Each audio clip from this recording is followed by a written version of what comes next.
சத்திரத்தின் கையில 2 வெள்ளி காசு கொடுக்கிறாரு. அந்த 2 வெள்ளி காசு, வெள்ளி என்பது என்ன நீங்க தெரிஞ்சுக்கணும். வெள்ளி என்பது தேவனுடைய வார்த்தை. என்னங்க? தேவனுடைய வார்த்தை. அந்த 2 காசு என்பது என்னன்னு உங்களுக்கு தெரியுமா? தேவன் இன்று தெரியப்படுத்துகிறார். தெரிந்து கொள்ளுங்க. பரிசுத்த ஆவியானவர் உங்களோட பேசுறார். புரிந்து கொள்ளுங்க. ஹல்லேலூயா. அந்த 2 காசு என்பது புதிய ஏற்பாடு, பழைய ஏற்பாடு. அவருடைய வார்த்தையை அந்த இடத்துல கொடுத்துட்டு போகிறார். ஏன் அந்த சத்திரத்துல கொடுக்கிறார் தெரியுமா? சத்திரம் என்பது என்ன? சத்திரத்தினுடைய அடியாளம் எதை குறிக்கிறது என்றால் அப்போஸ்தலர்களை குறிக்கிறது, பேதுருவை குறிக்கிறது, அந்த 11 சீஷர்களையும் குறிக்கிறது, தேவனால் தெரிந்து கொண்ட 12 சீஷர்களை குறிக்கிறது.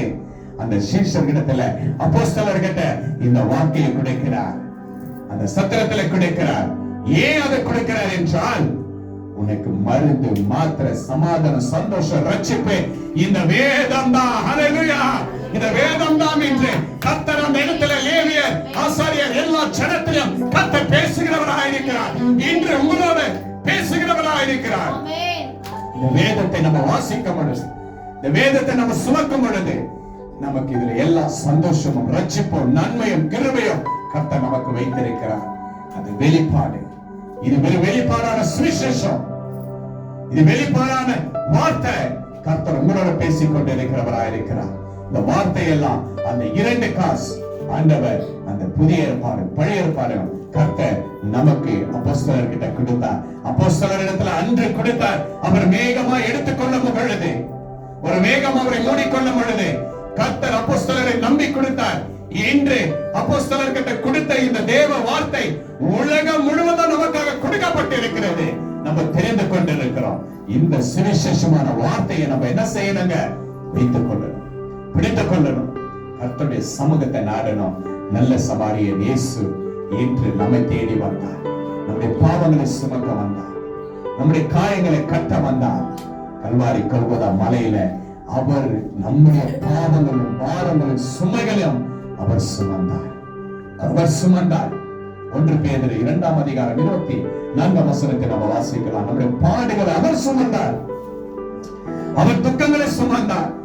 அவர் சுமந்தது நிமித்தமா தான் அந்த கல்லறால் அடைக்கப்பட்ட அந்த மனுஷன் சுகமானான். அவர் சுமந்தது நிமித்தமா தான் அவன் மரித்து போகிற அந்த வேளையில அவனுக்கு ஜீவன் வந்தது. அவனை சுமந்த தேவன் இயேசு கிறிஸ்து சத்திரத்துல கொடுத்து அவருடைய வார்த்தையை கொடுத்தது நிமித்தமா தான் அந்த வார்த்தையில் அவன் பிழைத்தான். இன்றும் நமக்கும், உனக்கும், எனக்கும், நம்முடைய பிள்ளைகளுக்கும், எல்லோருக்கும் இந்த வேதத்தினுடைய சுவிசேஷத்துடைய ரட்சிப்பை கொடுத்திருக்கிறார். இந்த ரட்சிப்பு நமக்கு கொடுத்திருக்கிறார். இந்த வேதத்தை நம்ம படிக்கணும், விசுவாசிக்கணும், நம்பணும். கர்த்தர் இதுல நமக்கு மாத்திரை, மருந்து, சந்தோஷம், ரட்சிப்பு எல்லாமே இந்த வேதத்துல இருக்குதுங்க. இந்த வேதத்தை விசுவாசித்து அந்த வார்த்தையை நீ விசுவாசிக்கும் பொழுது ஒரு சுகத்தை பெற்றுக் கொள்வாய், ஒரு ரட்சிப்பை பெற்றுக் கொள்வாய். பரலோக ராஜ்யத்திற்கு கர்த்தர் சொல்றாரு, நான் வர்ற முடமும் என்ன சொல்றாருங்க, இன்னும் ஏதாகிலும் அதிகமாக இருந்தால் திரும்பி வரும் பொழுது அதை உனக்கு தருவேன். ஆண்டவர் சொல்லிட்டு போனாரு இல்லையா? மீண்டும் நான் என்ன பண்ண போகிறேன்? வருவேன். வரும் பொழுது இன்னும் ஆசீர்வாதம் நமக்கு கிடைக்கும். மரித்து போனவன் உயிரோடு எழுவான். இயேசு இன்னும் ஆசீர்வதிக்க வல்லவராய் இருக்கிறார். அப்படிப்பட்ட ஒரு ஆசீர்வாதம், ஒரு ரட்சிப்பை ஆண்டவராகிய ரட்சகர் நமக்கு